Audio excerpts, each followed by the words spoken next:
funny if it takes off. Now is it actually recording? What are we calling this show series? What is the BRRRR Method? We are going to get into that today. Before we do, I'd like you to like and at bare minimum subscribe so you can get all of our tips. But BRRRR Method, if you're looking into investing in real estate, you may have heard this term before, and we're going to give some details on this so you can determine for yourself if it's a good strategy for you. Yeah, so the acronym to start with, BRRRR, a few R's in there. So you're going to buy, you're going to rehab, you're going to rent, you're going to refinance, and then you're going to repeat and do it all over again. And it definitely takes a little expertise to get into this. So let's get into details of each stage. And when you're trying to identify the property, what are you looking for a BRRRR Method property? So the goal for these properties is to find something that's distressed, undervalued. Maybe it's a short sale, maybe it's a foreclosure.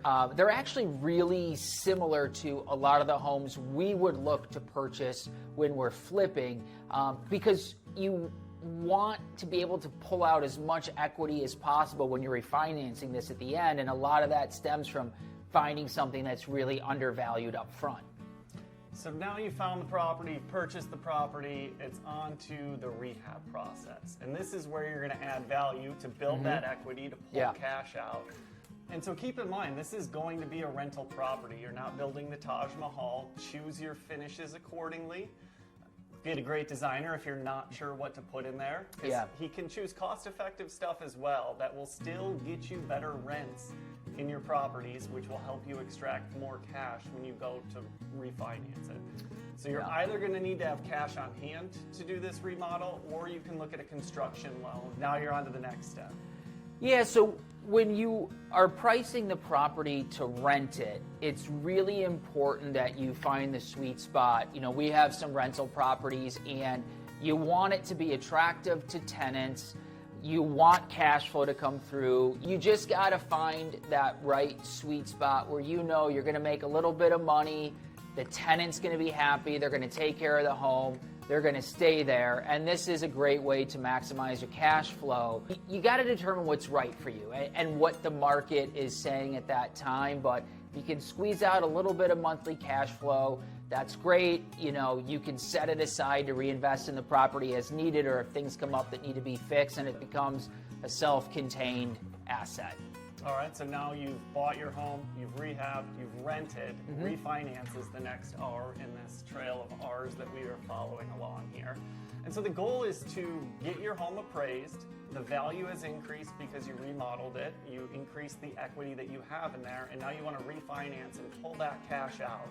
And so the goal is to pull all that initial capital you put into it out so you can go repeat this process. And this is where having a great relationship with a mortgage lender is key. You have somebody you work with regularly, getting these appraisals, refinancing, pulling that cash out is a little easier than doing it the first time around with an experienced lender who isn't used to this process. Yeah.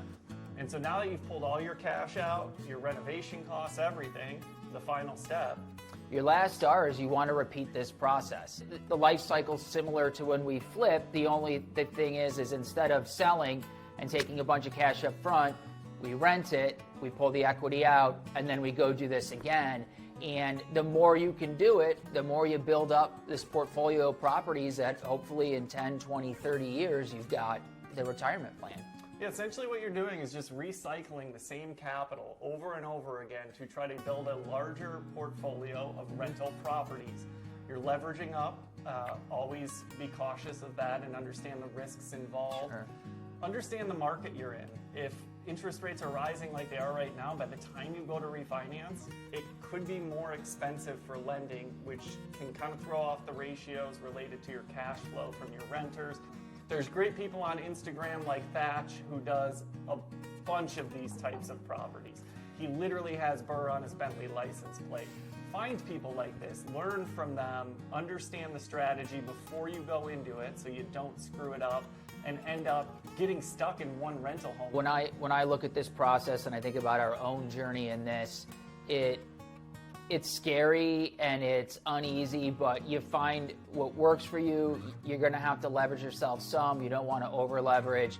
A lot of the times I'm having conversations with people that, oh, you're in real estate. Yeah, I had 30 properties in '06 and then the market crashed. And, you know, we're seeing a similar adjustment of real estate now. And you want to go into this with open eyes and prepare for difficult times too. You know, let us know in the comments below, is this a strategy you're using, you'd like to use?